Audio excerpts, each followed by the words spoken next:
హల్లెలూయా, హల్లెలూయా. దేవునికి మహిమ కలుగునుగాక. కూడి వచ్చిన ప్రియ బిడ్డలందరికీ ప్రభు పేరట పేరు పేరున ప్రత్యేకమైన శిలువ ధన్యతల శుభవందనాలు తెలియజేస్తూ ఉన్నాను. మరొక రోజు మనం కూడుకోవడం దేవుడు సహాయం చేశారు. శిలువ అనేది శ్రమలకు సాదృశ్యంగా ఉంది. దాని యొక్క మార్గము మరణానికి నడిపిస్తుంది. అయితే అందరికీ సాధ్యం కాదు. కానీ యేసుక్రీస్తు ప్రభువారు ఆయన పరిశుద్ధుడయ్యుండి మన కొరకై శిలువలో తన ప్రాణమును పెట్టిన బట్టి, శిలువలో శిక్షను అనుభవించడం బట్టి మనకు ధన్యతలు లభిస్తూ ఉన్నాయి. మనకు ధన్యతలు ఇవ్వటానికి ఆయన ఆ ప్రయాసల గుండా, శిక్ష గుండా, మరణం గుండా ప్రయాణం చేశారు ఆయన. కనుక దానికి సంబంధించిన ధన్యతలు ఒక్కొక్కటిగా ఒక్కొక్క రోజున మనం ధ్యానం చేస్తూ ఉన్నాం. నిన్నటి దినాన్న మరణమును గెలిచిన యేసయ్య అనే ధన్యతల గురించి ధ్యానం చేశాం. మరణమా నీ ముల్లెక్కడ? మరణమా నీ విజయం ఎక్కడ? మరణాన్ని మరణింపచేసినటువంటి, మరణాన్ని చావు దెబ్బ కొట్టి సమాధి చేసినటువంటి ఆ పరిష్కారం ఏదైతే ఉందో, ఆ పరిష్కారంలోంచి మనకు వచ్చిన ధన్యతలు, ఇక మరణమునకు మన మీద ఎటువంటి అధికారము లేదు అని చెప్పి నేను మనం ధ్యానం చేస్తాం. అంతవరకు బాగుంది. మరి మరణమునకు మన మీద అధికారం లేనప్పుడు మనం ఎలా ఉండాలి? మరణించకుండా ఉండేవారముగా మనం ఉండాలి. అయితే ఈ లోకంలో ఇది సాధ్యమా? బైబిల్ ఏం చెప్తుందంటే మరణాలు రెండు రకాలు చెప్తుంది కదా. మొదటి మరణము, రెండవ మరణము చెప్తుంది.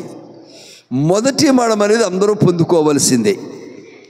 ఈ లోకంలో శరీరముతో పుట్టిన ప్రతి వారికి కూడా మొదటి మరణం అనేది కామన్. ఇక విషయానికి వస్తే ఎవరైతే ప్రభువులో ఉంటారో, ప్రభువు నమ్మిన వారిగా ఉంటారో, ఎవరి నిమిత్తమైతే ప్రభు రెండవ మరణాన్ని గెలిచిన దేవుడిగా ఉన్నారో వారికి రెండవ మరణము వారి సమీపానికి రాకుండా వారు దాటినటువంటి వారిగా, జయించినటువంటి వారిగా ఉంటారు. కనుక రెండవ మరణమునకు విశ్వాసుల మీద అధికారము లేదు. విశ్వాసులు అంటే అల్ప విశ్వాసులు కాదు ఇక్కడ చెప్పేది. విశ్వాసులు అంటే పక్కా 100కి 100 పాళ్ళు. అది అగ్గిలో వేసి కాల్చేస్తున్నాం అయినా సరే మాకు యేసయ్యే కావాలంటారు. సలసల కాగుచున్న నూనెలో వేస్తున్నామంటే మాకు యేసయ్యే కావాలంటారు. పైనుంచి క్రిందికి రంపాల చేత కోసేస్తున్నామంటే మాకు యేసయ్యే కావాలంటారు.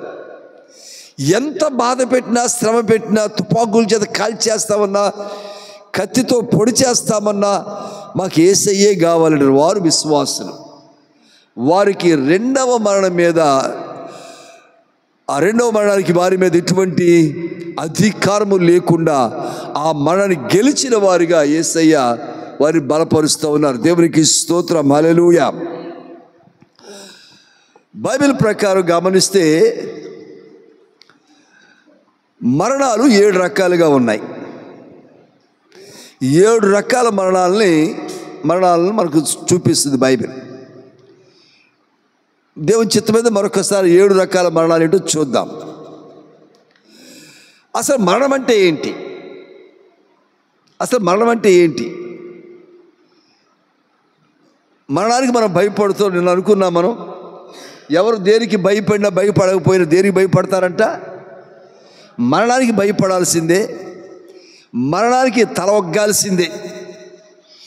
ఎవరైనా మరణానికి తల ఒగ్గాల్సిందే. అసలు మరణం అంటే ఏంటి? ఏమనుకున్నాం మనం మరణం అంటేని? ఎవరు చెప్పండి, మరణం అంటే ఏంటో? మరణం అంటే ఏంటి?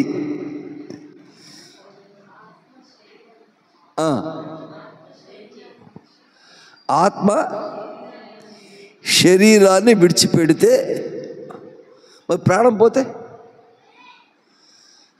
ప్రాణం విడిచిపెడితే శరీరం, దాన్ని ఏమంటాం మరి?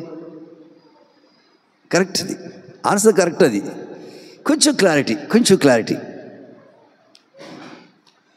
ప్రాణము శరీరాన్ని విడిచిపెడితే that is a physical death. మన దేహంలోంచి ప్రాణం విడిపోతే దట్ ఈస్ ఫిజికల్ డెత్.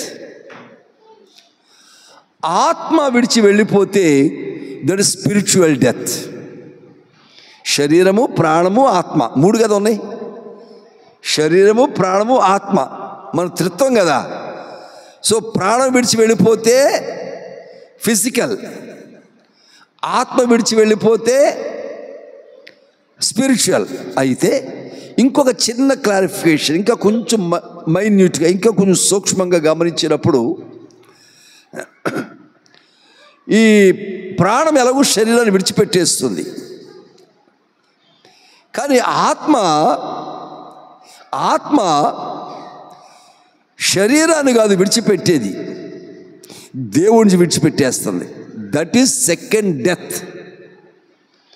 ఆత్మ దేవుని దగ్గర చేరకుండా, దేవునికి దూరంగా, separation from God. A soul separated from the God. From the body is physical death, from the God is spiritual death. ఈ తేడాను మనం గమనిస్తే అప్పుడు మన ఆత్మ ఎవరితో పెనవేసుకుని ఉంటుంది? మనం ఆత్మీయంగా ఉంటున్నామా, భౌతికంగా ఉంటున్నామా?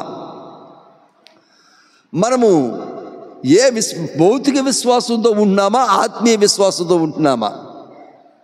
అంటే లోకానుసారమైన విషయాలు, ఆశీర్వాదాలు పొందుకుంటూ మన విశ్వాసాన్ని అంతటితో ఆపేసుకుంటున్నామా? అంటే దేవుడి స్వస్థిస్తే చాలు, దేవుడు పరిష్పాస్ చేపిస్తే చాలు, దేవుడు పెళ్లి చేస్తే చాలు, దేవుడు అప్పులు తీస్తే చాలు, దేవుడి అవసరం తీరిస్తే చాలు అనుకునేటువంటిది ఫిజికల్ విశ్వాసం. నేను దేవునితో పరలోకం చేరాలి, దేవునితో సెలా please sit down, take your seat. No sound, no moment for a while. Okay, good boy. కనుక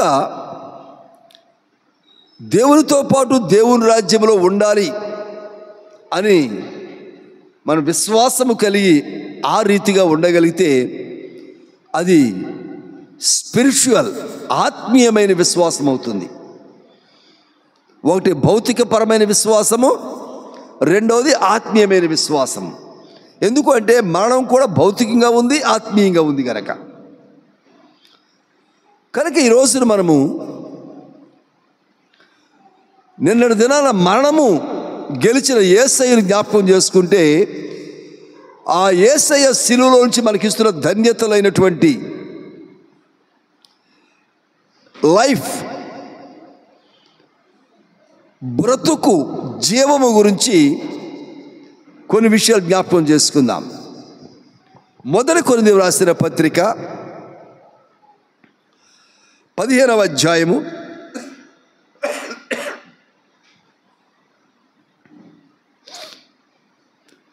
1 కొరింథీయులకు రాసిన పత్రిక 15వ అధ్యాయము 20 నుంచి 23 వచనాలు, 3 వచనాలు చదువుకుందాం.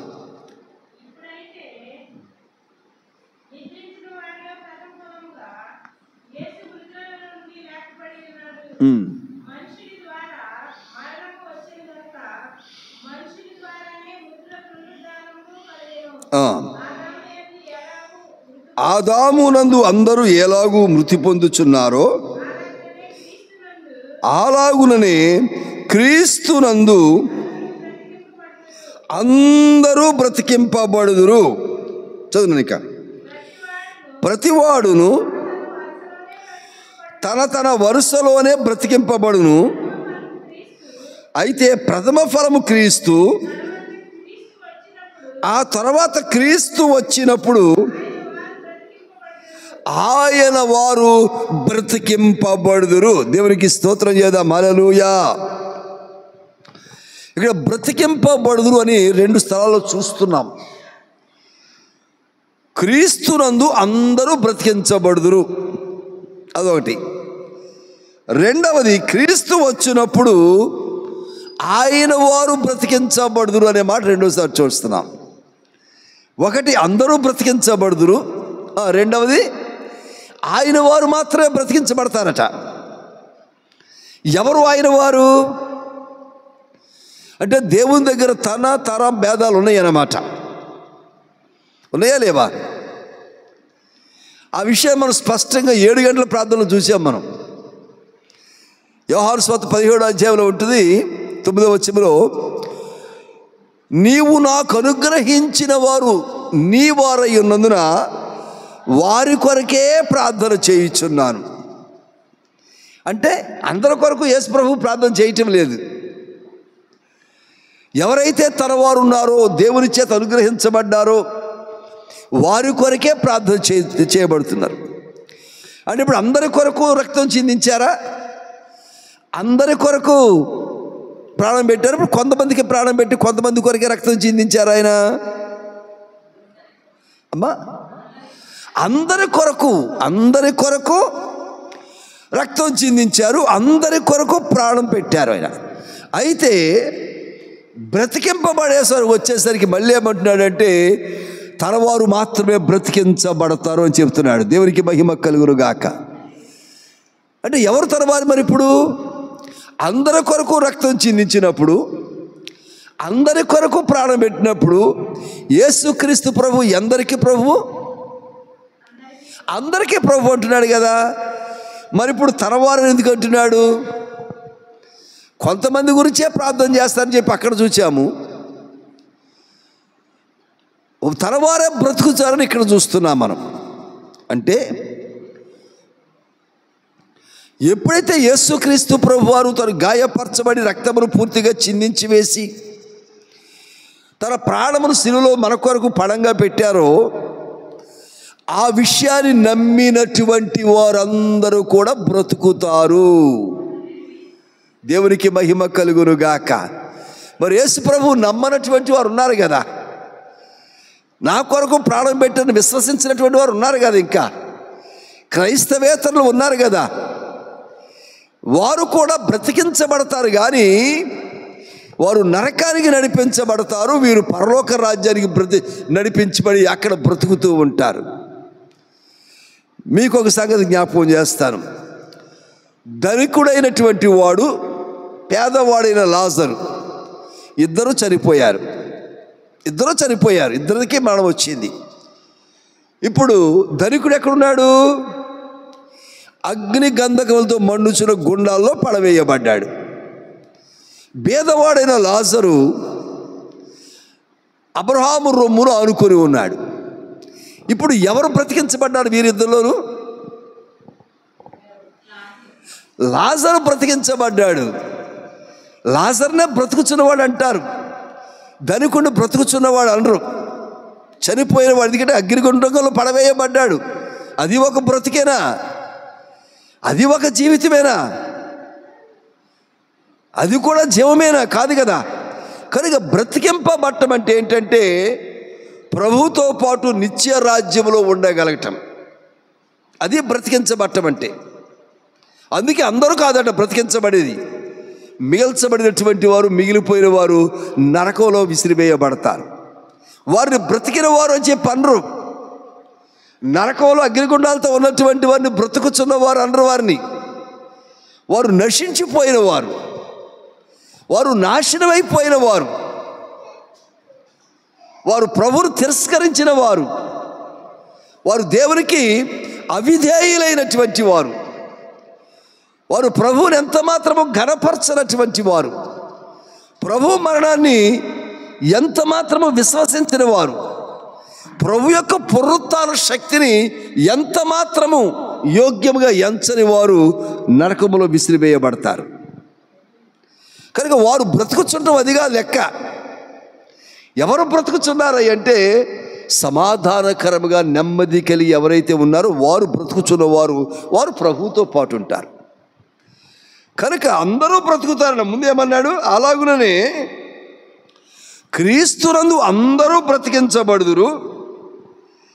అయితే ప్రథమ ఫలము క్రీస్తు, తర్వాత క్రీస్తు వచ్చినప్పుడు, ఎప్పుడంట? తర్వాత క్రీస్తు వచ్చినప్పుడు ఆయన వారు మాత్రమే బ్రతికించబడతారు. ఈ రెండిటికి తేడా ఏమిటి? ఒకటి, ప్రభువుని అమితంగా విశ్వసించినటువంటి వారు అచంచలమైన విశ్వాసముతో కొట్టినా, తిట్టినా, నరికినా, కోసినా, కాల్చినా, ప్రాణం తీసినా నాకు ప్రభువే కావాలి నిలబడినటువంటి వారు ఆయన వచ్చినప్పుడు ఆయనతో పాటు బ్రతికించబడతారు. కనుక చనిపోయిన వారందరూ లేస్తారు, కానీ వారిలో ఒక వర్గం మాత్రమే ప్రభువుతో పాటు జీవించుచున్న వారిగా, బ్రతుకుచున్న వారిగా ఉంటారు. మరొక గుంపు నరకంలో నశించిపోతున్నటువంటి వారిగా నాశనకరమైన పాతాళపు గుట్టలోనికి వారు పడవేయబడతారు. సో ఇక్కడ మనకి ఇప్పుడు ఏమర్థమవుతుందంటే, బ్రతికించబడతారు. సిలువలో ప్రభు మన నిమిత్తమై తన ప్రాణం పెట్టడం ద్వారా మనకి ఏమొచ్చిందయ్యా అంటే, ఇప్పుడు ఆయనతో పాటు బ్రతికే యోగ్యత మనకు కలిగింది. ఇప్పుడు దేవునికి మహిమ కలుగును గాక. ఆయన తన ప్రాణం మన కొరకు పెట్టకపోయి ఉంటే తిరిగి జన్మించే, తిరిగి బ్రతికే కృప మనకు లేదు. సో ఇప్పుడు ఏమవుతుందంటే, ఒక న్యూ లైఫ్, క్రొత్త జీవితాన్ని ఆయన మరణం ద్వారా దేవుడు మనకిస్తూ ఉన్నారు. చెప్పడం ఒకసారి దేవునికి మహిమ కలుగును గాక.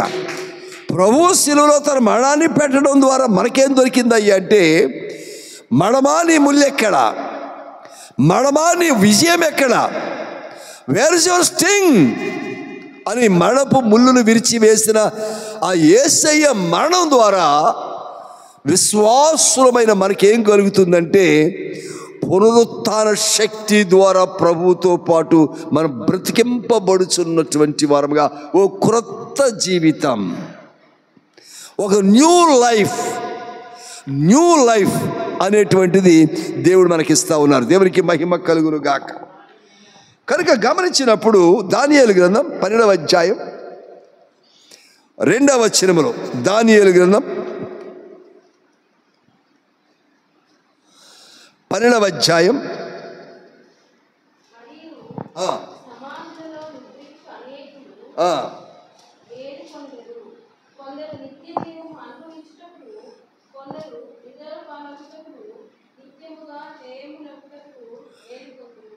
అవునంట. ఎలాగంట?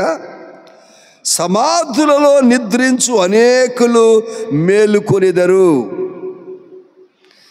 ఈ లోకంలో మొదటి మరణం చూచి సమాధి చేయబడినటువంటి వారు ప్రభు పిలిచినప్పుడు సమాధులు బద్దలైపోగా ఏం చేస్తారంట? అందరూ మేలుకొనిదరని లేదు అక్కడ. ఏముంది? అనేకులు మేలుకొనిదరు అంటే కొంతమంది విడవబడతారన్నమాట. ఇక్కడ కూడా సమాధులలో కొంతమంది విడవబడుతున్నారు. జాగ్రత్త. సమాధులోంచి అనేకులు అంటే అందరూ అంటలేదు. ఇక్కడ మనం కొరింథీ పత్రిక ఏం చూసాము? అందరూ బ్రతికించబడదని చూచాం. కానీ ఇక్కడేమంటున్నాడు? అనేకులు అంటున్నాడంటే విడవబడేవారు కూడా కొందరు ఉన్నారు. వారు ప్రత్యేకముగా నరకము కొరకే నిర్దేశించబడినటువంటి వారు. వారు ఎవరయ్యా అంటే ఇస్కరియోతు యోధా లాంటి వారు. ప్రభువును కఠినంగా వ్యతిరేకించినటువంటి వారు, ప్రభువుకు ద్రోహం చేసినటువంటి వారు, కపటస్థులు, నమ్మినటువంటి వారుగా ఉండి నమ్మక ద్రోహం చేసినటువంటి వారు, వేషధారులైనటువంటి వారు. వీరు మొదటగా విడవబడతారు, తర్వాత లేపబడి నరకానికి పంపింపబడేటువంటి వారుగా వారు ఉంటారు. అయితే ఇక్కడ ఏమంటున్నాడంటే, అనేకులు మేలుకొనిదరు, వారిలో కొందరు దేనికంట మరలను 2 వర్గాలుగా విడిపోతారంట. మేల్కొన్న వారిలో కూడా కొందరు నిత్య జీవము, మరికొందరు నిందలకు అనగా నరకానికి, ఒకరు పరలోకానికి, ఒకరు నరకానికి 2గా డివిజన్ చేయబడతారు. వచ్చిన గుంపు లేచినటువంటి వారు సమాధిలో నుంచి, అంటే విశ్వసించినటువంటి వారు, విశ్వసించనటువంటి వారు. సమాధిలో విడబడేవారు ఒక వర్గం, లేపబడిన వారు మరలా తీర్పులోనికి, జడ్జిమెంట్లోనికి మరలా తీసుకురాబడి ఒకరు నిత్య జీవములోనికి, ఒకరు నిందల పాలయ్యి హేయులుగా, దేవుని చేత సహింపబడేటువంటి వారుగా, హేయులుగా ఉన్నట్లుగా లేపబడిన వారు 2 వర్గాలుగా మరలా ఉంటున్నారంట. ఇంకా ఏమన్నాడంటే యోహాను సువార్త 5వ అధ్యాయము, యోహాను సువార్త 5వ అధ్యాయం 28, 29 వచనాలు చూద్దాం.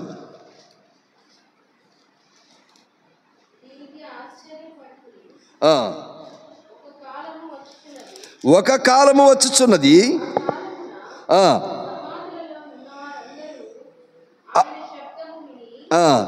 ఆ కాలమున సమాధులలో ఉన్న వారందరూ ఆయన శబ్దం విని మేలు చేసిన వారు జీవ పునరుత్థానమునకును, కీడు చేసిన వారు తీర్పు పునరుత్థానమునకును బయటికి వచ్చెదరు.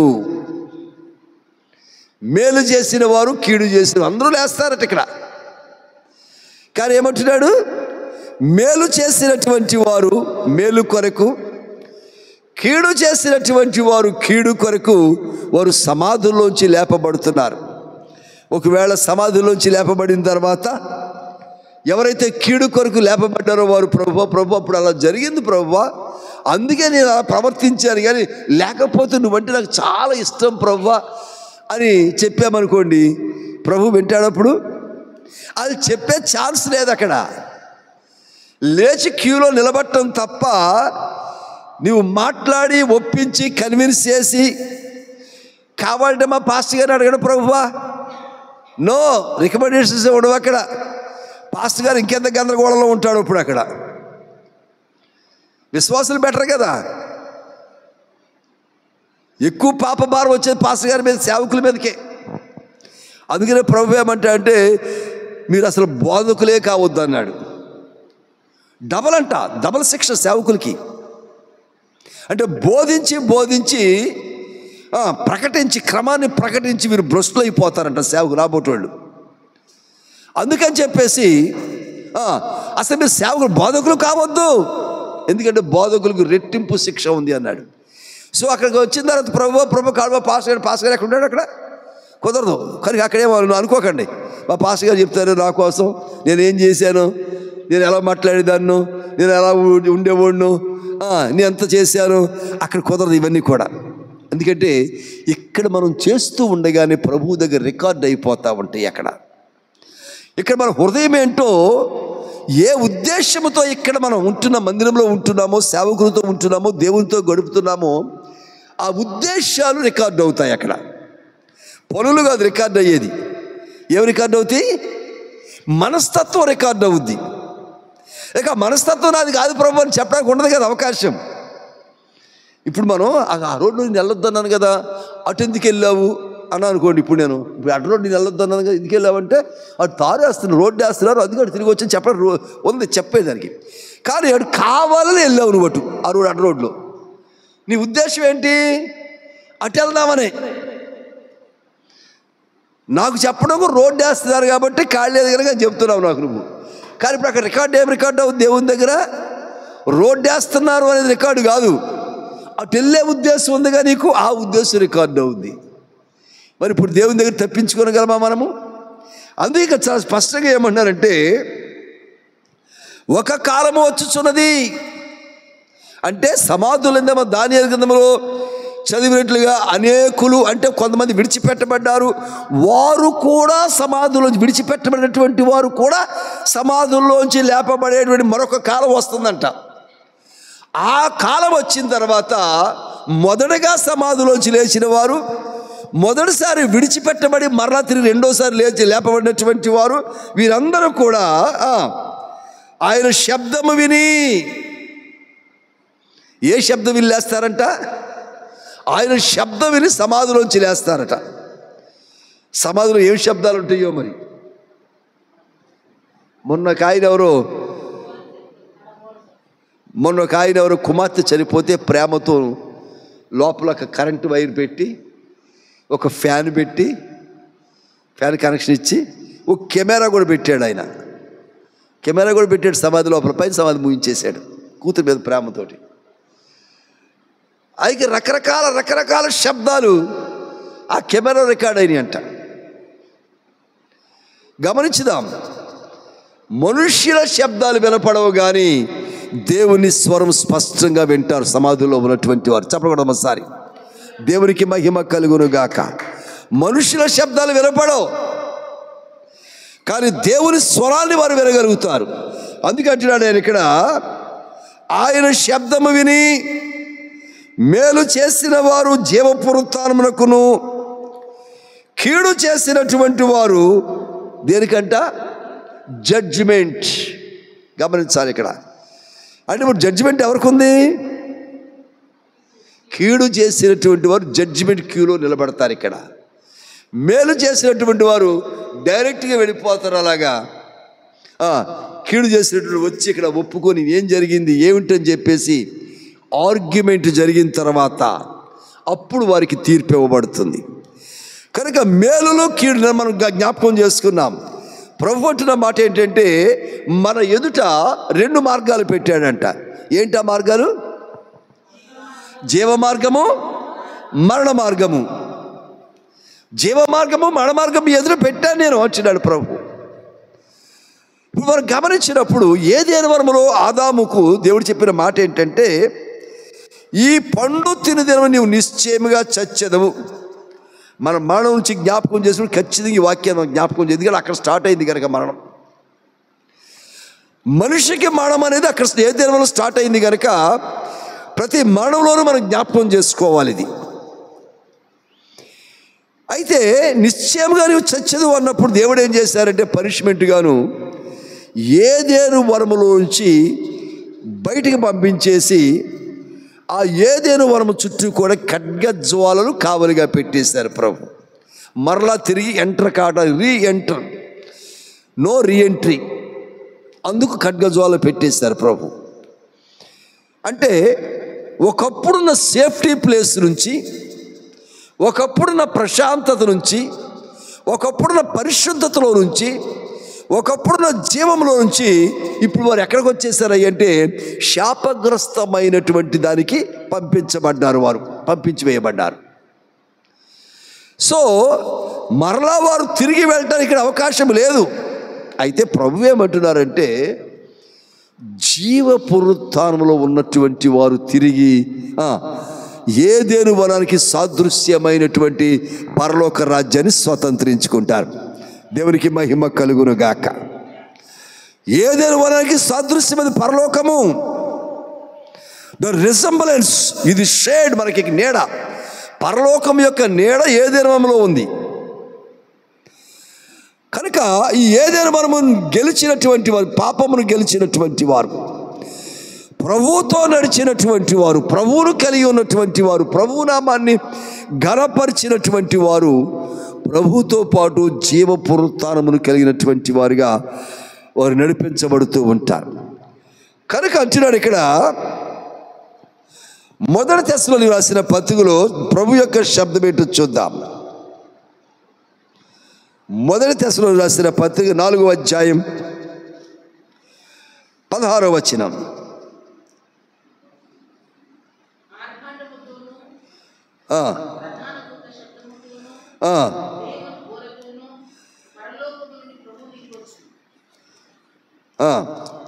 ఏమంటే అక్కడ ఆర్భాటముతోను, ప్రధాన దూత శబ్దముతోను, దేవుని బోరతోను.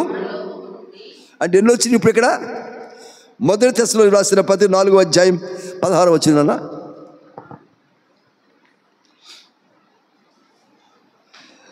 అంటున్నాడు ఆర్భాటముతోను.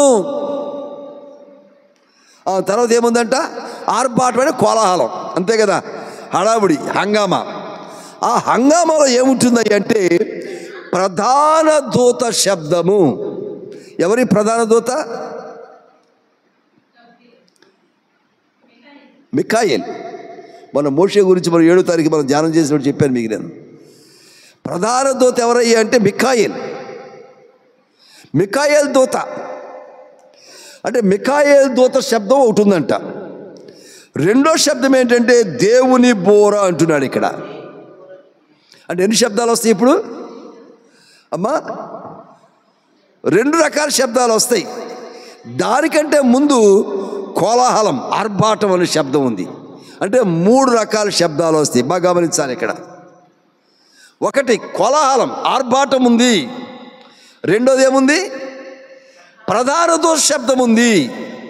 మూడోది ఏముంది? దేవుని యొక్క బోర శబ్దం ఉంది. ఎన్ని శబ్దాలు ఉన్నాయి ఇప్పుడు ఇక్కడ? ఇప్పుడు ఆ ప్రకృతిలో పెళ్లి జరుగుతుందమ్మా. కోలాహలంగా మన శబ్దం వస్తా రాదా? మనకి వస్తుంది. కాసేపు తర్వాత పాటలు ఆపేసి ఆ తర్వాత సినిమా పాటలు ఆపేసి దేవుని పాటలు పాడుతున్నారు అనుకుందాం. అవునా? ఇప్పుడు ఎవరి శబ్దం వచ్చింది? పాటల శబ్దం వచ్చింది. మళ్ళీ కాసేపు నాకు పాటలు ఆపేసి పాస్టర్ గారు వాక్యం చెప్తున్నారు మళ్ళీ ఇప్పుడు అక్కడ. అవునా? ఇప్పుడు 2 రకాల శబ్దాలు విన్నాం ఇప్పుడు దాకా మనము. ఒకటి ఆర్భాటం, కోలాహలం, హడావుడి యొక్క శబ్దం విన్నాం. రెండవది పాటల శబ్దం విన్నాం. మూడవది వాక్య శబ్దాన్ని వింటున్నాం. అంటే మనము దేవుడు త్రిత్వమై ఉన్నటువంటి వాడు కనుక, మనము కూడా త్రిత్వ రూపంలో దేవుడు మనం తయారు చేసుకున్నారు కనుక, దేవుడు మరలా తిరిగి 3 రకాల శబ్దాలతో మన సమాధుల్లో కూడా దేవుడు దర్శిస్తూ ఉన్నారు. దేవునికి స్తోత్రం, హల్లెలూయా. ఏదైనా వరంలో త్రిత్వముగా ఉన్న దేవుడు త్రిత్వమైన మనిషిని నిర్మించి దర్శించారు. మనం జీవాన్ని పోగొట్టుకున్నాం, ప్రాణాన్ని పోగొట్టుకున్నాం. చివరికి సమాధిలోంచి లేపేటప్పుడు కూడా దేవుడు మరలా ఏం చేస్తున్నాడు? 3 రకాల శబ్దాలతో దేవుడు మరలా తిరిగి అక్కడ ఉన్న వారిని లేపుతూ ఉన్నాడంట. దేవునికి మహిమ కలుగును గాక. ఇప్పుడు సమాధుల్లో ఉన్నవారు ఎన్ని రకాల శబ్దాలు వింటారు? ఇప్పుడు 3 రకాల శబ్దాలు వింటారు. ఈ 3 రకాల శబ్దాన్ని ఇందాకేమని చదువుకున్నాం మనం యోహాను సువార్తలో? ఆయన శబ్దము విని అనుకున్నాం మనం. ఆయన శబ్దం విని. ఇప్పుడు మనం లాజరు సమాధి దగ్గరికి వెళదాం ఒకసారి. యోహాను సువార్త 11వ అధ్యాయానికి వెళ్తే అక్కడ ఏముంటుందంటే చూద్దామా?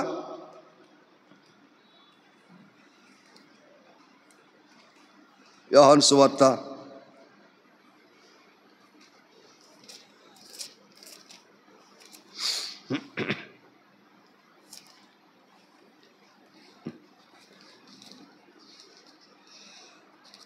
అక్కడ ఏ శబ్దం వచ్చిందో చూద్దాం ఇప్పుడు మనం. 11:43 యోహాను సువార్త 11వ అధ్యాయం 43వ వచనం. లాజరు, ఆయన శబ్దం ఏంటి అన్నప్పుడు లాజరు రావాలా? ఏ శబ్దం వస్తుంది ఇప్పుడు లాజరుకి? లాజరు బయటికి రా. ఆయన ఎలాగురు చెప్పి ఆ శబ్దం రావట్లేదు అక్కడ. ఏ శబ్దం వచ్చింది ఇప్పుడు లాజరుకి? లాజరు బయటికి రా అని శబ్దం వచ్చింది. ఎన్ని రకాల శబ్దాలు ఉన్నాయి ఇక్కడ?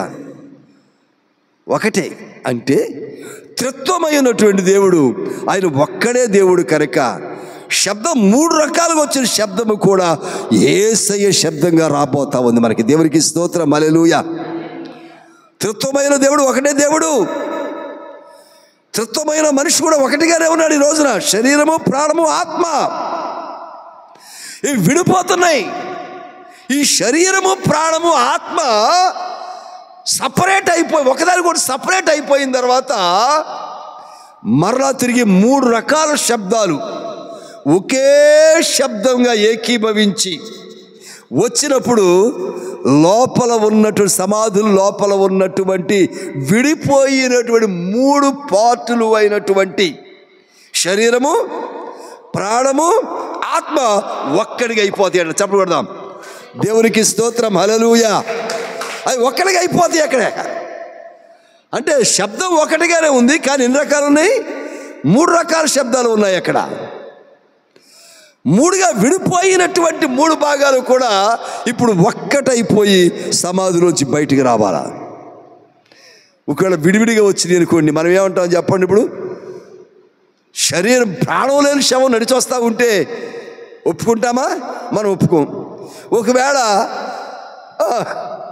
ఆత్మ ఒకటే కనపడింది, ఇప్పుడు ఉంటాం అక్కడ? ఉండము. ఇప్పుడు ఏం చేయాలి మరి? అందుకని దేవుడు ఏం చేసిన పని ఏంటంటే మరలా 3టిని కలిపేశారు. 3 రకాల శబ్దాలు. ఆర్భాటం ఉంది అక్కడ, ప్రధాన దూత శబ్దం ఉంది అక్కడ, క్రీస్తు యొక్క శబ్దం ఉంది. ఆ మూడు కలిపి ఏకమైపోయి లాజరు బయటికి రా అని ఏకైక శబ్దం రాగానే విడివిడిగా ఉన్న మూడు కలిసిపోయి సమాధిలోంచి లాజరు బయటకు వచ్చేసాడు. చెప్పకూడదాం ఒకసారి. దేవునికి మహిమ కలుగును గాక. కనుక ఇప్పుడు ఏమంటున్నా అంటే మొదటి దశలోకి రాసిన పత్రికలో ఆర్భాటముతోనూ ప్రధాన దూత శబ్దముతోనూ దేవుని బోరతోనూ పరలోకము నుండి ప్రభు దిగివచ్చును, క్రీస్తునందుండి మృతులైన వారు మొదట లేతురు. దేవునికి స్తోత్రం చేద్దాం. హల్లెలూయా. ఇంత దానియేలు గ్రంథంలో ఏం చూసాం మనము? అందరూ కాదు, కొందరు, అనేకులు మాత్రమే, అందరూ కాదు, కొంతమంది విడవబడతారని చూసాం మనం అక్కడ. ఇప్పుడు మళ్ళీ ఏం చూస్తున్నాం ఇక్కడ? క్రీస్తునందు మృతులైన వారు మాత్రమే మొదలు లేస్తారంట. ఆ తర్వాత 17వ వచనం అంటాడు మళ్ళీని, ఆమె ఎదుట సజీవులమై నిలిచి ఉండు మనము వారితో కూడా ఏకముగా ప్రభువును ఎదుర్కొటకు ఆకాశ మండలమునకు మేఘముల మీద కొనిపోబడదుము, కాగా మనము సదాకాలము ప్రభువుతో కూడా ఉందుము. కాబట్టి ఈ మాటను బట్టి ఆదరించుకొనుడి. ఇప్పుడు బ్రతికించబడతారు అంటే ఆ మాటకి అర్థం ఏంటంట?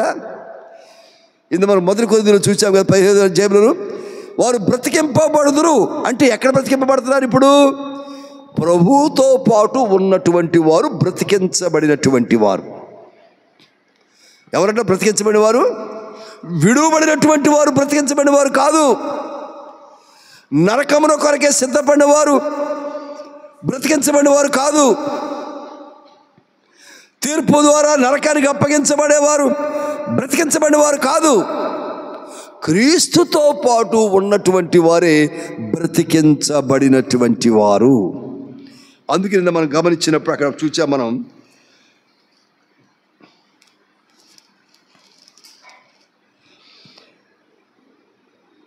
మనుష్యుని ద్వారా మరణం వచ్చెను గనక మనుష్యుని ద్వారానే మృతుల పునరుత్థానమును కలిగెను. ఆదామునందు అందరూ ఎలాగూ మృతి పొందుచున్నారో అలాగుననే క్రీస్తునందు అందరూ బ్రతికింపబడుదురు. ప్రతివాడును తన తన వరుసలో బ్రతికింపబడును. అందరూ బ్రతికించబడతారు, కానీ వరుస క్రమంలో ఎవరు ముందు, ఎవరు వెనకాల, ఎవరు ఎప్పుడు అనేటువంటిది ఒక సీక్వెన్స్ ప్రభు దగ్గర ఉన్నది. ఈ లోకములో మనం చేసిన కార్యమును బట్టి, మన మనస్తత్వాన్ని బట్టి, మన స్వభావమును బట్టి, మన అంతరంగమును బట్టి, మన ఆలోచన విధానమును బట్టి, మన విశ్వాసమును బట్టి అక్కడ కేటగరైజ్ చేయబడి, వర్గాలుగా చేయబడి, ఆయా వర్గాల వారీగా ప్రభు సన్నిధిలో ప్రభు ద్వారా లేపబడుతూ ఉంటాం. కనుక అలాగునని తన వరుసలోనే బ్రతికింపబడును. ప్రథమ ఫలము క్రీస్తు, తర్వాత క్రీస్తు వచ్చినప్పుడు ఆయన వారు బ్రతికించబడుదురు. అటు తరువాత ఆయన సమస్తమైన ఆధిపత్యమును, సమస్తమైన అధికారమును, బలమును కొట్టివేసి తన తండ్రి అయిన దేవుని రాజ్యము అప్పగించును. అప్పుడు అంతము వచ్చును. దేవుని రాజ్యము ప్రభుతో ఉన్నటువంటి తన ప్రజలకు కూడా రాజ్య అధికారము అప్పగించబడుతుంది. అంటే మొదటగా ఎవరైతే లేపబడ్డారో వారు ప్రభు యొక్క రాజ్య అధికారమును కలిగిన వారుగా, ఏలుబడి చేసేటువంటి వారుగా దేవుడు వారు నియమించబోతా ఉన్నాడు. చెప్పకూడదు ఒకసారి. దేవునికి మహిమ కలుగును గాక. ఒకవేళ ఈ లోకంలో మనము చెత్త పని చేసుకోవచ్చు, కానీ విశ్వాసంగా ఉంటే అక్కడ అధికారులుగా ఉంటాము. ఇక్కడ పనికిమాల అంటే విశ్వాసమే, కానీ ఉద్యోగం లేక లేకపోతే బ్రతుకు తెరువు కొరకు ఏవేవో పనులు చేస్తూ ఉంటాం, కానీ అక్కడ ప్రభు యొక్క ఆధిపత్యముకైనటువంటి వారంగా ఉంటాం. ఇక్కడ మనకి ఇంట్లో కూర్చోడానికి కుర్చీ లేదు, పడుకోవడానికి చాప లేకపోవచ్చును, కానీ దేవుని యొక్క సింహాసనం మీద అక్కడ కూర్చొని ఉంటాం. మనం ఇక్కడికి అక్కడికి ఎంత తేడా ఉంది? కనుక మనం బ్రతికింపబడతాం. క్రీస్తు శిలువ మరణము ద్వారా మనుష్యులు పొందుచున్నటువంటి మరణంలో నుంచి, మరణాంతములో నుంచి తిరిగి బ్రతుకుచున్నటువంటి వారుగా ప్రభు మనకి అట్టి ధన్యతను అనుగ్రహించారు. గనక నేటి వర్తమానం ద్వారా ధన్యతలు పొందుకుందాం. వాక్యాన్ని బట్టి చిన్న ప్రార్థన చేసుకుందాం. వాక్యం బట్టి మోకరించి చిన్న ప్రార్థన చేసుకుందాం. ముందుగా డోర్కా గురించి ప్రారంభిద్దాం. వరుసగా చిన్న ప్రార్థన చేసుకుందాం. వాక్యాన్ని బట్టి చిన్న ప్రార్థన చేసుకుందాం.